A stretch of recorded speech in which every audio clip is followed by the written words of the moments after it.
자, 1960년대는 온전히 비틀즈의 시대였습니다. 그런데 60년대를 오직 한 팀에게만 다 넘겨주긴 그 시대는 너무나 에너지가 풍부했어요.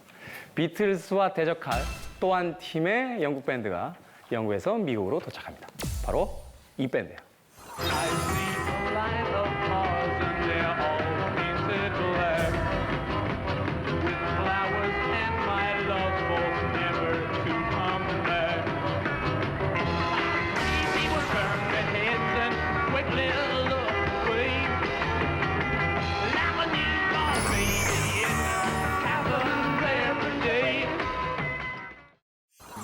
롤링 스톤즈입니다.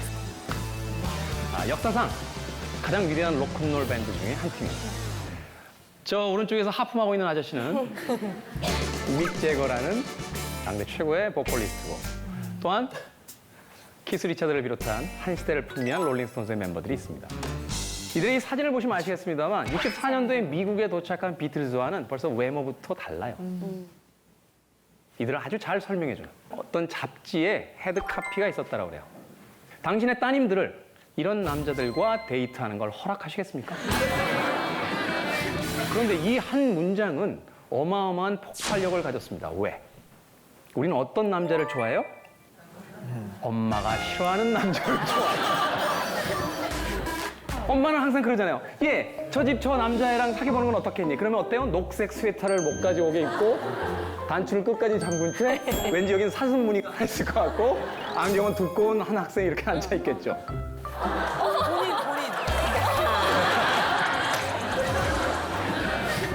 그러나 롤링스톤즈는 그렇지 않았습니다. 그래서 당시에 많은 여성들이 그들의 야성적인 매력에 빠져들었어요. 그들은 거칠었고 난폭했고 제 멋대로였어요. 그런데 그 모습을 본 젊은이들은 자신들이 하지 못하는 것을 거기서 발견하고 거기 또한 열광했어요. 비틀즈와는 완전히 다른 반대 방향에서 자신들의 이미지를 만듭니다. 당시엔 이런 질문들이 유행했다고 그래요. 젊은 여성이 어떤 남자친구를 만날 때 이 남자친구가 나랑 잘 맞는지 알기 위해서 질문을 이렇게 했다는 거죠. 스쿠터를 타세요? 모터사이클을 타세요? 이 질문은 마치 비틀즈를 좋아하세요? 롤링스톤스를 좋아하세요? 와 비슷해요. 스쿠터를 타는 친구들은 단정한 옷차림에, 그렇죠? 모터사이클을 타는 친구들은 어때요? 확 펼치고. 그런 질문이 존재했던 것이 바로 1960년대입니다. 엘비스의 빈자리를 영국에서 온 이 두 팀은 아주 완벽하게 채워넣으며 자신들의 시대를 만들어냈습니다.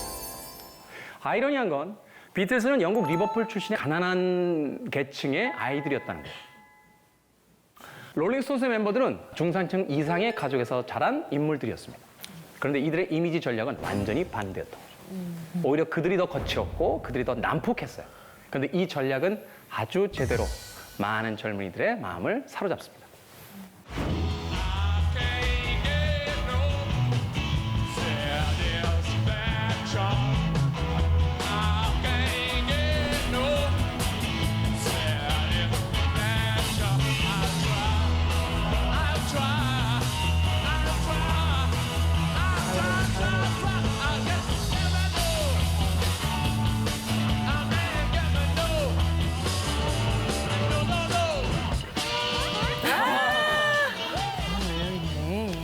매력적이죠? 네. 이 믹 제거가 얼마나 매력적이었냐면요. 캐나다에서 공연을 했는데 그 공연을 보고 완전히 반한 여성이 한 명 있었어요. 캐나다 수상의 아내였습니다. 믹 제거한테 너무 반해서 비행기를 타고 미국으로 쫓아와요. 그리고 두 사람이 같이 시간을 보내요. 아이고. 이걸 알게 된 기사들이 기사를 썼어요. 그래서 캐나다 수상은 정적인 위기에 빠집니다. 그 대답이 굉장히 걸작이에요. 나는 아내의 음악적 취향까지는 관여하지 않는다. 결국 두 사람은 이혼합니다. 그의 매력이 이 롤링스톤스의 파괴력이 얼마나 대단했는지를 알 수 있는 그런 일화죠. 자, 그런데 이들의 영향력이 지금까지도 미치고 있다는 것을 증명하는 또 하나의 사례가 있어요. 여러분, 이분 기억하시죠?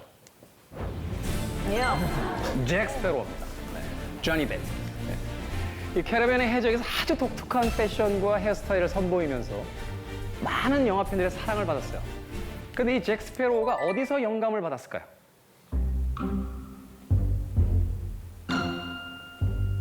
바로 이 사람이에요. 비슷하다. 롤링스톤스의 기타리스트인 키스 리처드입니다. 그는 공공연하게 자신의 스타일을 바로 이 롤링스톤스의 키스 리처드에게서 영향받았다라고 인터뷰 때 밝혔어요. 심지어는 캐리비안의 해적 시리즈에 이 키스 리처드가 직접 등장합니다.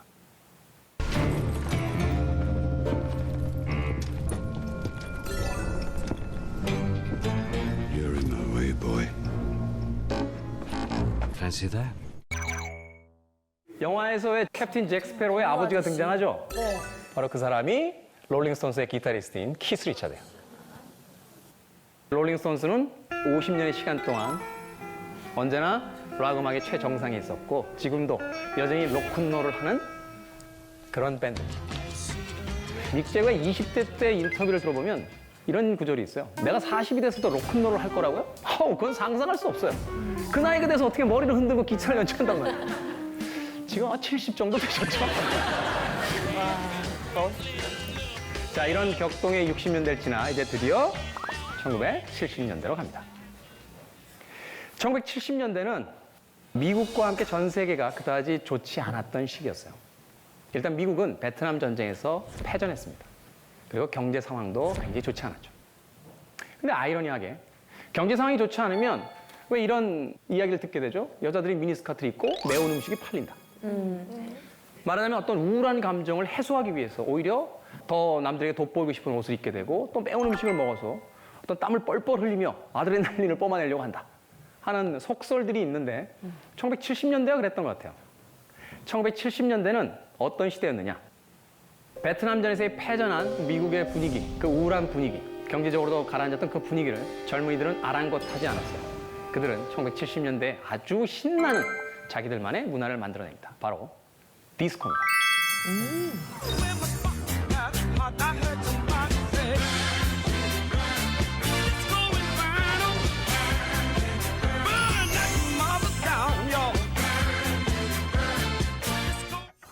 기억하시나요? 아이고, 엉덩이. 존 트라볼타 이거?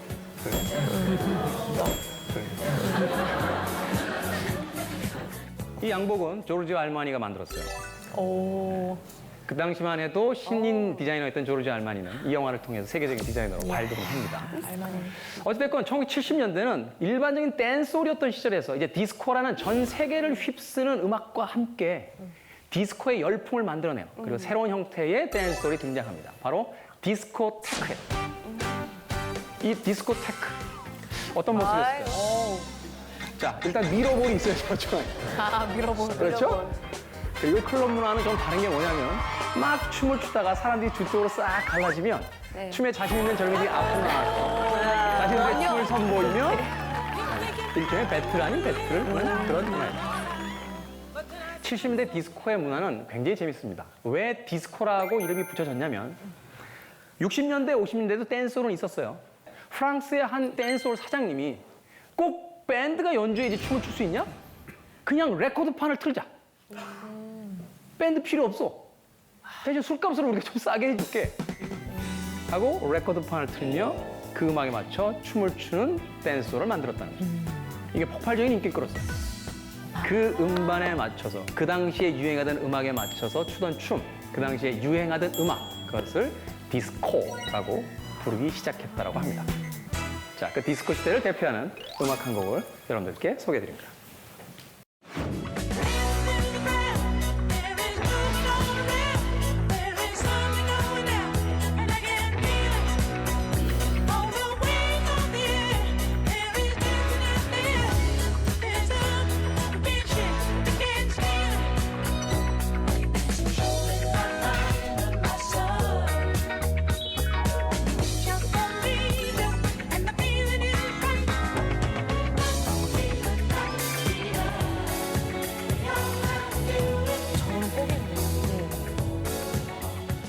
70년대를 뒤흔들었던 한 편의 영화입니다. 토요일 밤의 열기라는 영화예요. 이 영화는 나중에 이제 뮤지컬로도 만들어졌죠. 70년대를 온전히 사로잡았던 건 바로 디스코의 열기, 디스코 음악, 디스코의 춤, 디스코 패션이었어요. 이 열기가 얼마나 대단했는지 앞서 60년대에 오직 로큰롤만 연주할 것 같았던 롤링스톤스도 미스 유라는 한 곡의 디스코 음악을 발표할 정도로 디스코는 1970년대를 다 휘어잡았습니다. 그런데 방금 들으셨던 이 나이트 피버라는 음악을 선보였던 아티스트는 바로 비지스라는 3인조 백인 형제 그룹이었습니다. 자, 잠시 과거의 시간까지 좀 돌아가서 다시 한번 생각해 볼까요? 로큰롤 음악은 엘비스 프레슬리에 의해서 대중화됐습니다. 그런데 로큰롤 뮤직은 흑인의 음악에서 출발했어요. 리듬앤 블루스라고 하는. 이 디스코 음악 역시 흑인의 펑키 소울 음악에서 출발했습니다. 그런데 이상하게 이 음악을 가지고 대중적 스타가 된 인물들은 다 백인들이에요. 1950년대에 선 레코드의 샘 필립스라는 사장은 이런 얘기를 했다는 거죠. 로큰롤 음악은 너무 젊은 애들에게 사랑받을 만한 음악인데 그래서 흑인의 목소리를 가진 백인 청년 한 명만 있다면 단번에 대중들의 스타가 될 텐데 그때 등장한 게 엘비스였어요. 1970년대 이 디스코 음악에 수많은 흑인 뮤지션들이 있었음에도 불구하고 이 시대를 대표했던 밴드는 비지스라고 하는 백인 3인조 형제 그룹.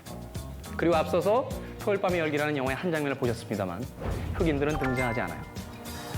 백인들끼리 모여서 춤을 춥니다.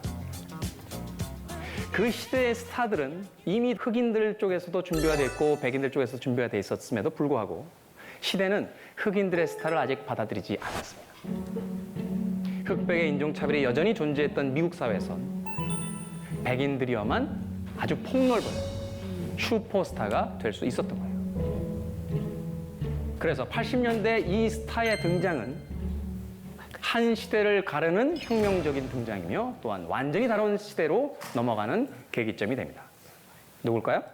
흑백의 인종차별이 여전히 존재했던 미국 사회에선 백인들이어만 아주 폭넓은 슈퍼스타가 될 수 있었던 거예요. 그래서 80년대 이 스타의 등장은 한 시대를 가르는 혁명적인 등장이며 또한 완전히 다른 시대로 넘어가는 계기점이 됩니다. 누굴까요? 마이클 잭슨. 마이클 잭슨.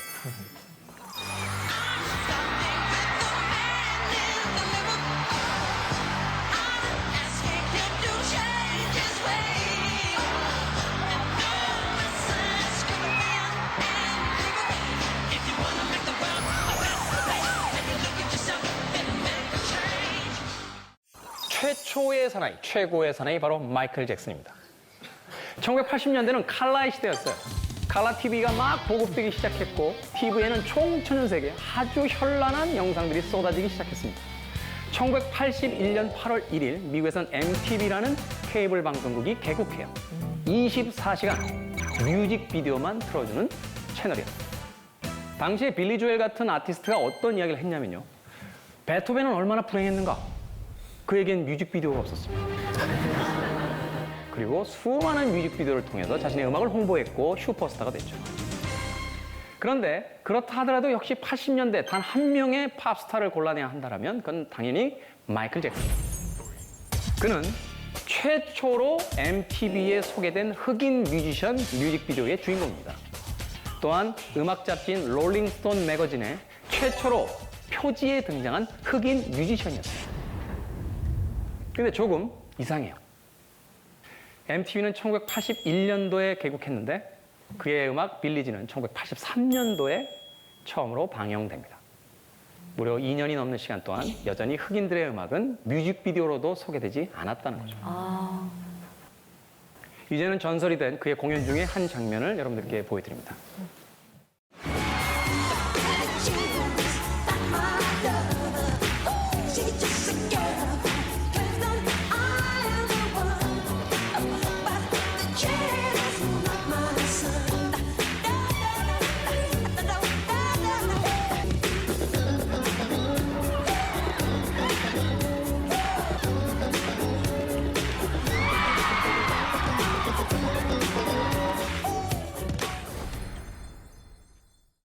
자, 마이클 잭슨의 이 빌리지는 정말로 대단한 혁명적인 등장이었습니다.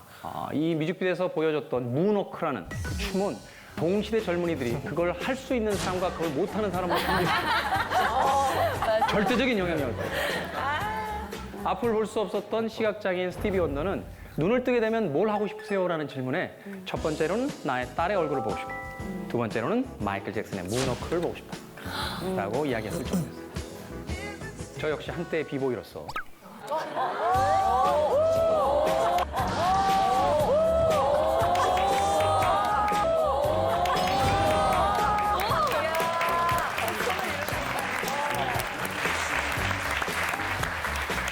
옛날에 참 잘했는데 이제 굳어서 잘 안 돼요. 자, 이 마이클 잭슨을 이야기할 때 그에게 어떤 호칭을 붙여요? 킹 오브 팝. 그는 흑인인데 킹 오브 소울이나 킹 오브 펑키, 킹 오브 블랙 뮤직이라고 하지 않습니다. 그는 팝 음악의 왕이다 라고 이야기해요. 이런 명칭을 만들어낼 수 있었던 것은 바로 그의 뒤에 든든한 프로듀서 한 명이 있었는데 그는 바로 퀸시 존스라는 인물입니다. 이 퀸시 존스는 마이클 잭슨의 천재성을 일찍이 알아보고 그를 뒤에서 전폭적으로 돕기 시작하는데 그의 전략은 아주 뛰어난 것이었어요. 뭐냐? 마이클 잭슨에게서 검은 색깔을 지우자. 그의 음악을 흑인들의 블랙 뮤직이 아닌 백인들의 팝 음악으로 선보이죠. 그래서 그에게 블랙 뮤직의 왕, 소울의 왕이라는 호칭이 아닌 팝의 왕이라는 호칭이 붙습니다. 그의 음악들은 백인화됐어요. 심지어 그의 가장 중요한 앨범인 스릴러 앨범을 보게 되면 이 빌리진과 함께 가장 큰 히트를 기록했던 비릿이라는 음악의 가장 중심적인 연주인 기타를 에드워드 벤 헬런이라고 하는 백인 기타리스트에게 맡깁니다. 여러분들 아마 기억하시겠습니다만 이 당시에 마이클 잭슨이 굉장히 많은 듀엣곡들을 발표했어요. 물론 스티비 원더 같은 흑인 뮤지션과 발표한 곡도 있습니다만 가장 인상적인 것은 앨범에 담겨져 있던 폴 맥카트니와의 The Girl Is Mine 이라는 곡이 있었고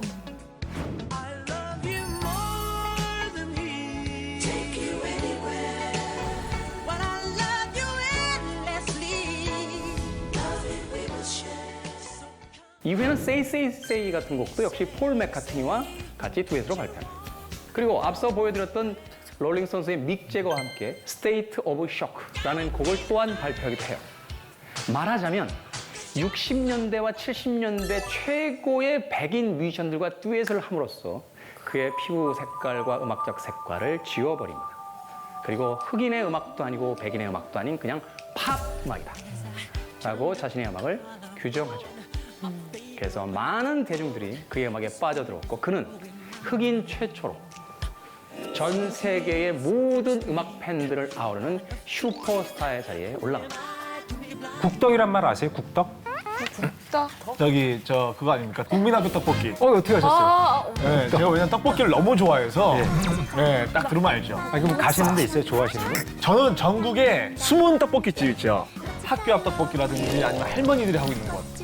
특히 저기 최근에 간 데가 인천 저기 남동공단 안쪽에 있는 떡볶이라고 있어요. 예. 그냥 스댄 그 그릇에다가 이렇게 퍼주는 그냥 퍼주는. 그러니까 저는 그런 데를 찾아다녀요.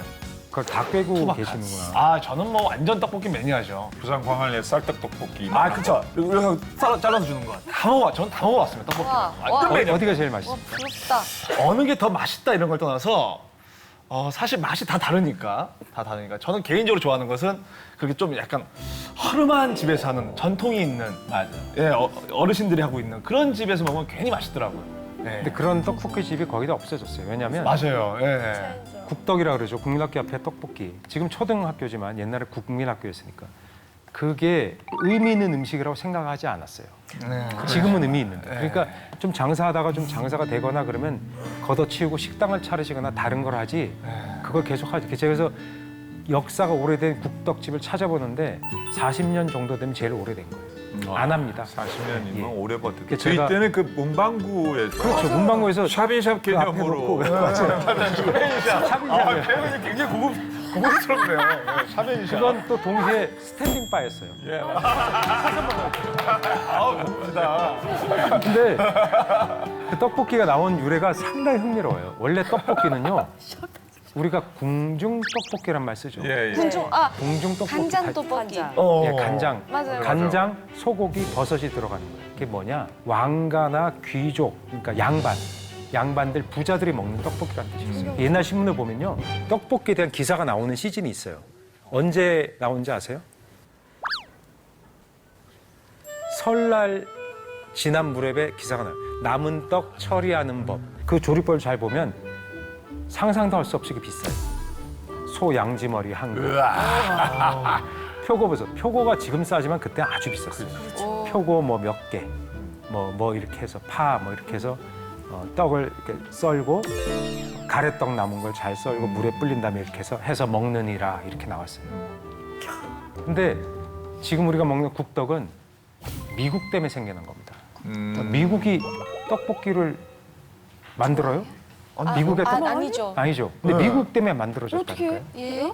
예, 미국이 한국 전쟁을 하고 한국이 북쪽의 공산주의 세력을 막을 수 있는 마지노선을 한국으로 봤죠. 그러면서 수많은 자기네 병사들을 보내서 전쟁을 치렀잖아요. 거기서 많이들 목숨을 잃고 그렇게 됐죠. 그러면서 그 당시에 우리가 먹고 살아야 되는데 식량도 없고 전쟁에 나온 농사 질 사람 없죠. 남자들 다 군대 끌려가고 농토가 황폐되고 북한이 점령했다 올라갔다 이러면서 농사를 못 지었어요. 그러니까 1954년도에 미국 의회가 결의를 합니다. 공법 480항에다 해서 도장을 찍고 의회에서 결정을 해요. 남는 잉여 농산물, 미국의 농산물을 쌀이든 무엇이든 제3국에 공짜 또는 저렴한 가격으로 팔 수 있게 한다라고 도장을 쾅쾅 찍어요. 거기서 우리가 밀가루를 싸게 받아들일 수 있게 된 겁니다. 그래서 뭐 무슨표 밀가루, 무슨표 밀가루, 원조 밀가루가 나오게 되죠. 그러니까 그 밀가루로 누군가가 처음에 이미테이션 떡볶이를 만든 거예요. 원래 떡은 굵은 가래떡으로 쌀로 만들어야 되는데 밀가루를 똑같이 만들었어요. 공장 고추장이 나와요. 원래 고추장을 만들려면 제대로 만들어야 되는데 메주도 쓰고 해야지. 근데 그럴 필요가 없어요. 미국산 싼 밀가루 있는 그거 갖고 거기다가 고춧가루 섞어서 당화시키면 싼 고추장이 돼요. 그걸 넣고 그 떡을 넣고 해 먹어봤더니 이거 은근히 맛있네. 야 이거 팔아보자 이렇게 된 거예요. 그런데 굵은 가래떡 기류를 하니까 스탠딩 바에서 이렇게 먹으면 회전이 안 되잖아요. 그렇죠. 왜 오래 익혀야 되죠. 그래서 밀가루 떡 만드는 아저씨가 야 그러면 빨리 익을 수 있게 얇게 만드는 거죠. 그래서 지금 국떡은 보면 얇아요. 네. 얇게 만들어서 넣으면 양념에 넣으면 1, 2분이면 다 익어버려요. 그러니까 아이들이 얼마나 빨리 먹어요. 빨리 익혀야 되죠. 회전. 근데 저희도 그때 유행한 게 접시에 담아서 주면은 앉아서 먹는 아이들은 여유 있는 사람들, 여유 없는 애들은 서서 먹는데 서서 먹는 애들은 10개 먹으면 한 8개 값만 내요. 왜냐면 아주머니가 좀 봐주는 거예요. 한두 개 더 먹고 몇 개 먹었냐 셀 수가 없어요.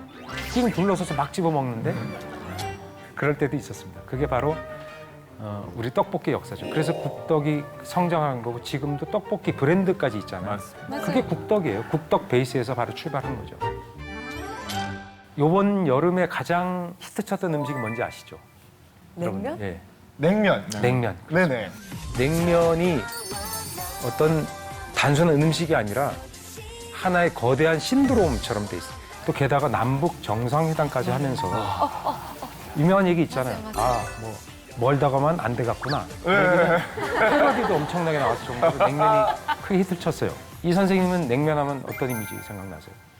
저희 선생님께서 사실은 요리를 하셨어요. 예, 양친다 다 음식을 하셨는데 냉면이 아버님 주특기 중에 하나셨어요. 그래서 여름 되면은 제가 고등학교를 기억하는데 창원에서 그때 식당을 했었는데 근데 이제 워낙 사람들이 많이 오니까 제가 그 여름 방학 때는 아버님 도왔어요. 그 재면하는 방법에서 반죽 치는 거, 그다음에 그걸 기계에 넣어갖고 누를 때 굉장히 전 체중을 실어서 이렇게 눌러야 되잖아요. 전자동 시절에 아닌 시절. 아닌 지금 시절이니까. 스위치만 누르면 나오거든요. 네네. 예. 그때는 사람 힘으로 다 해야 그 되니까. 냉면을 짠다 그랬죠.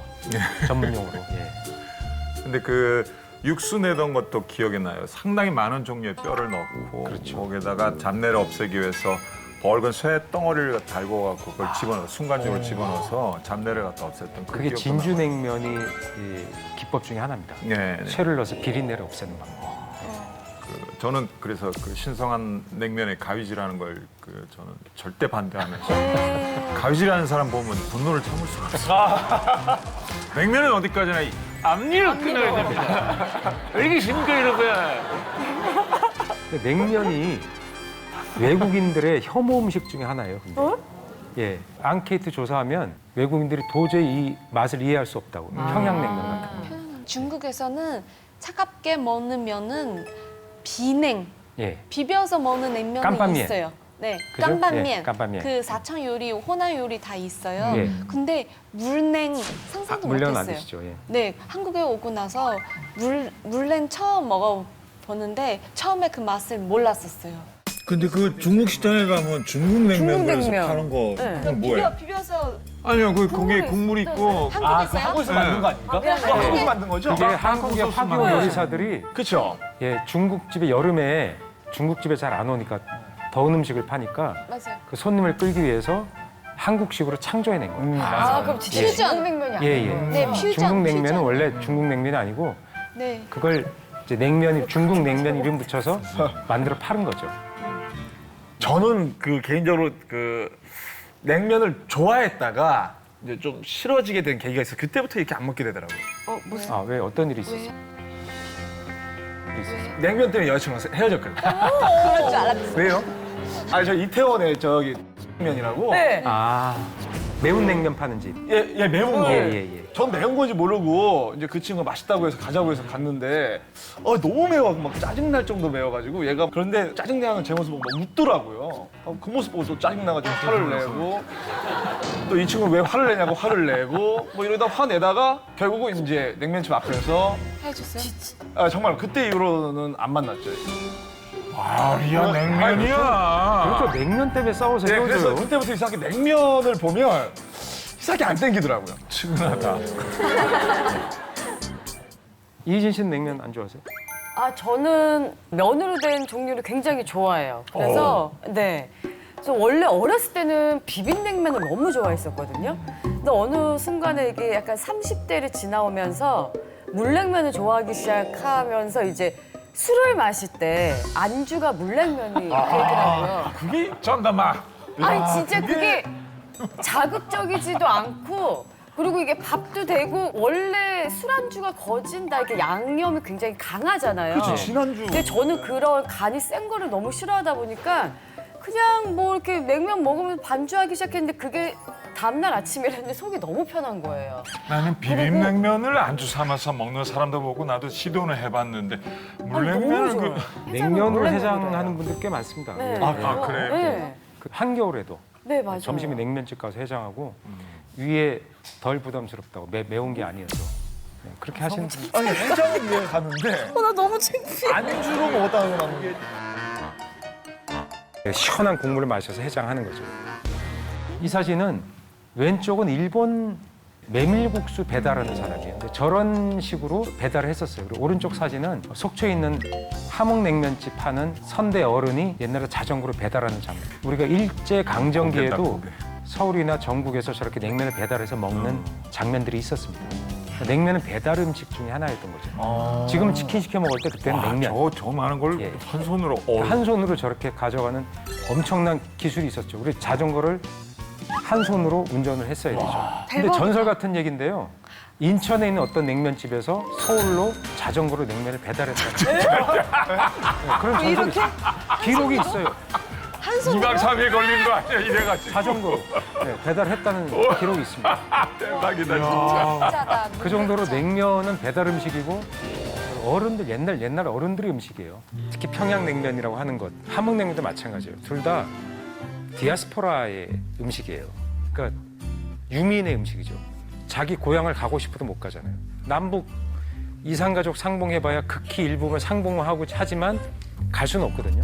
냉면이 왜 민족의 음식이 상징처럼 됐느냐? 역사가 있습니다. 6.25 동란이 일어나고 동란이 일어나기 전에도 남북한이 별도의 정보가 생겼죠. 그러면서 슬슬 군사 분계선이 생겨나죠. 그러면서 북쪽 사람들이 일부가 남쪽으로 넘어오게 되죠.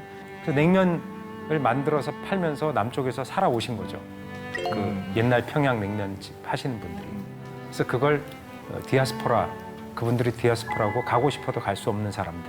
그래서 저희 집에 저 월남하신 어떤 분이 이제 식당이 큰 게 있어요. 큰 게 있는데 점심때 가보면 너무 놀라는 게 거의가 70 이상 되시는 어르신들로 자리가 꽉 채워져 있어요. 맞아요.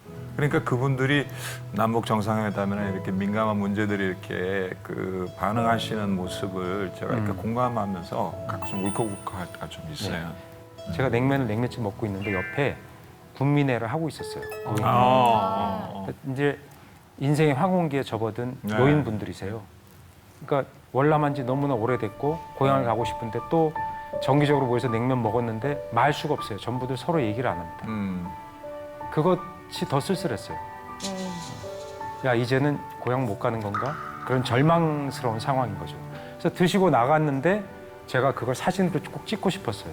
드시고 남은 상이 그분들의 쓸쓸한 마음을 표현해 주는 것 같아요.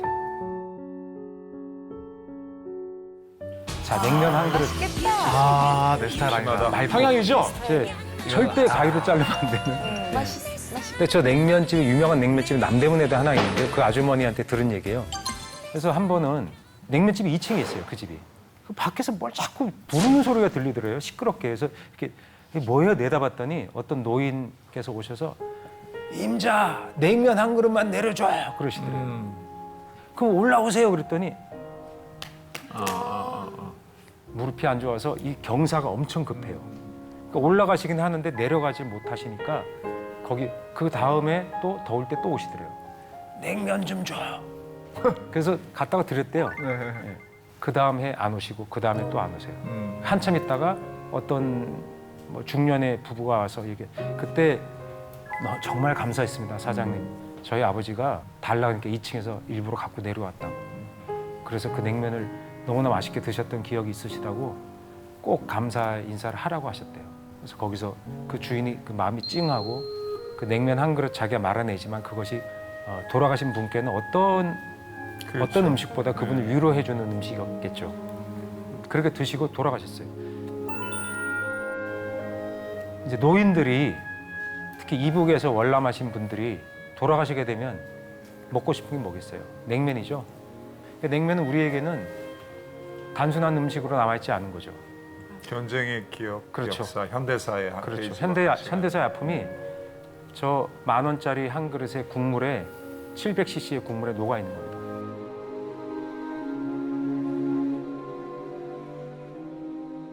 (6.25) 전쟁을 잘 보면요, 이승만 정권에서 전쟁을 하면서 처음에 후퇴를 거듭하죠.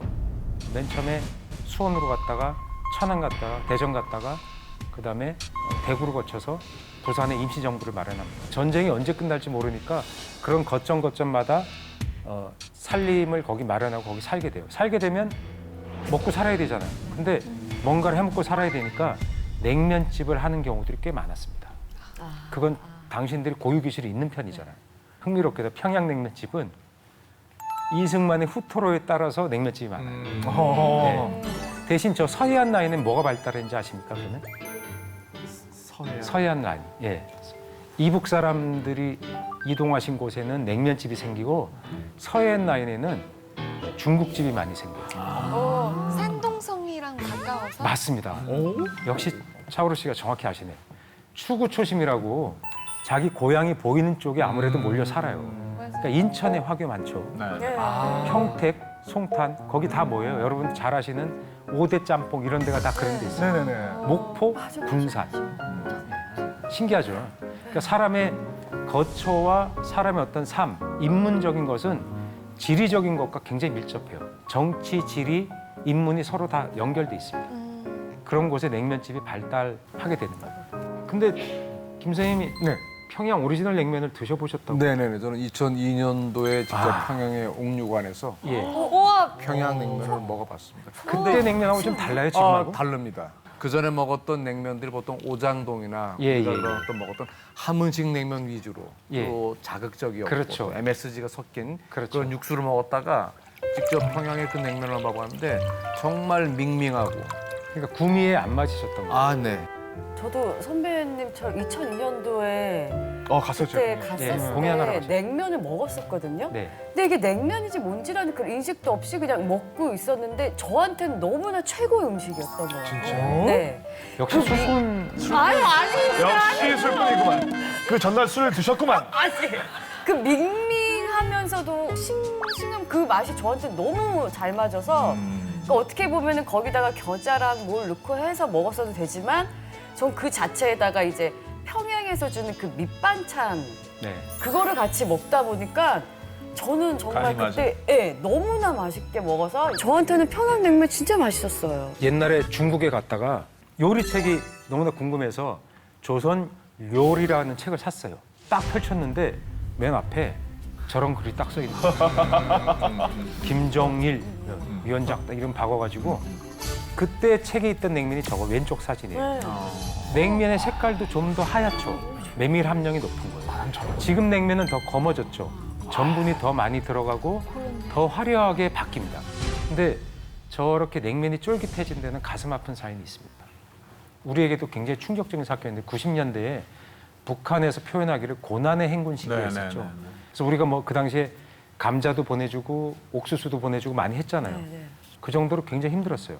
근데 그거를 북한의 요리 일꾼들 저런 데 복무하는 분이 북한 책에다 쓴 거예요. 제가 중앙도서관에 가서 책을 보는데 이런 말을 써도 되나 싶어 깜짝 놀랐어요. 장군님께서는 그러니까 김정일 위원장을 얘기합니다. 냉면을 더 맛있게 하고 제대로 하라고 얘기했는데 우리가 재료가 없어서 제대로 못했다. 깊이 반성한다. 그 얘기입니다. 무슨 뜻이냐? 좋은 메밀을 구할 수가 없어서 전분을 많이 넣은 거예요. 그래서 그 냉면을 자꾸 먹다 보니까 저렇게 질긴 냉면으로 변화된 겁니다. 그러니까 지금 평양냉면은 김 선생님이 2002년도에 드셨던 거하고 완전히 다른 냉면.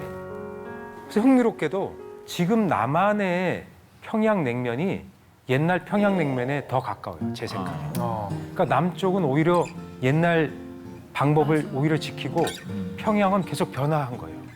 평양은. 그렇게 느껴지는 거예요. 그러니까 남북 정상회담에 나온 냉면은 확실히 굉장히 많이 변화된 냉면이에요. 이건 뭐죠? 이건 슈니첼 아닌가요? 네, 슈니첼 맞아요. 그죠? 네, 슈니첼입니다. 슈니첼. 슈니첼을 부르는 건 이제 독일이나 오스트리아권에서 이탈리아에도 저런 요리가 있습니다. 꼬톨레테 알라 밀라네제 뭐 이런 요리도 있고. 예, 그래서 그렇죠. 일본으로 가서 저게 로스가스, 돈가스가 된 겁니다. 돈가스. 예. 근데 일본 사람들은 저걸 칼로 썰어서 미리 나가서 젓가락으로 먹죠. 그러니까 반찬으로 만들어 버립니다. 일본 사람들은 뭐든지 반찬화 시켜요. 그러니까 서양 것을 받아들이되 자기네 것으로 변화시키는데 1인자가 일본 사람입니다. 일본 사람. 돈가스. 일제 강점기 때 경양식집이 있었죠. 그걸 우리가 경양식집이라 일본 말로는 요쇼쿠라고 그럽니다. 요쇼쿠. 양식을 자기네로 만든 걸 양식집이라고 불렀는데 그걸 우리가 일제 강제 받아들여서 80년대까지도 저런 집이 꽤 인기를 끌었어요. 그래서 딱 오죠. 웨이터가 와갖고 밥으로 하시겠습니까? 빵으로 하시겠습니까? 맞아요. 근데 우리는 없어졌는데 일본에 가면 지금도 그렇게 합니다. 밥으로 하겠어요? 빵으로 하겠어요? 물어봅니다. 옛날에 고등학교 때 제가 한번 갔었어요. 선배랑 같이 갔는데 이렇게 딱 들어가서 앉았어요. 선배는 한 번 왔었대요. 그래서 그 선배에 따라서 이제 왜냐면 포크 나이프를 주니까 불안한 거예요. 그 룰을 몰라서. 그래서 어떻게 먹지? 옆에 사람 눈치 보이는데 다 벽돌 칸막이에 있어 옆에 사람이 안 보여요. 근데 샐러드를 마요네즈로 버무린 걸 갖다 주더라고요. 그 선배가 안 먹고 있어요. 그래서 가만히 저도 안 먹고 있었어요. 그 웨이터가 숙련된 사람이면 이거 왜 안 드시냐고 해야 되는데 휙 가져가더라고요. 그다음에 스프를 가져왔어요. 오뚜기 스프 같은 거. 스프를 가져와서 딱 한 그릇 줬는데 가만히 있었어요. 그랬더니 또 가져가는 거예요. 그 선배가 안 먹여 저도 안 먹었어요. 그 지금 같으면 가져가지 마세요. 왜 가지고 물어볼 텐데 그때는 어수룩해서 그냥 가만히 이러고 있었어요. 돈가스 가서 먹었어요. 끝나고 나니까 선배가 울상인데 왜 그래? 스프 돈가스 오면 같이 먹으려고 그랬는데. 근데 웨이터는 코스니까 코스 요리라는 것이 개념이 그 당시 없었어요. 개념이 그런 거. 없으니까 우리는 찬을 한꺼번에 다 먹는 그런 예. 시스템에서 한 번에 갖춰놓고 먹어야 되는 건데 그러지 못했던 게 바로 그 경양식의 추억입니다. 돈가스 그 대중적인 그 요리 될 수 있었던 이유, 특별한 이유가 있어요? 예, 소개팅의 명소가 있습니다. 소개팅? 예, 경양식집은 소개팅? 예, 저기서 소개팅을 하거나 제 지금은 재밌겠다. 파스타 집에서 많이 하잖아요. 옛날에 돈가스. 예, 옛날은 돈가스 집에서 경양식. 벽돌로 이렇게 가려져 있고 왜 돈가스예요? 스테이크나 이런 거 파는 데는 너무 비싸서. 약간 그 서양식으로 이렇게 인테리어가 돼 있어서 지금의 카페나 그런 분위기였어요. 네. 그러니까 데이트할 때 여자친구하고 저기 우리 처음 돈가스? 만났는데 희준 씨 우리 막걸리 돈가스? 지짐이랑 먹을까? 쓸 수 없으니까. 그러니까 여성에게 잘 보이기 위해서 그렇죠?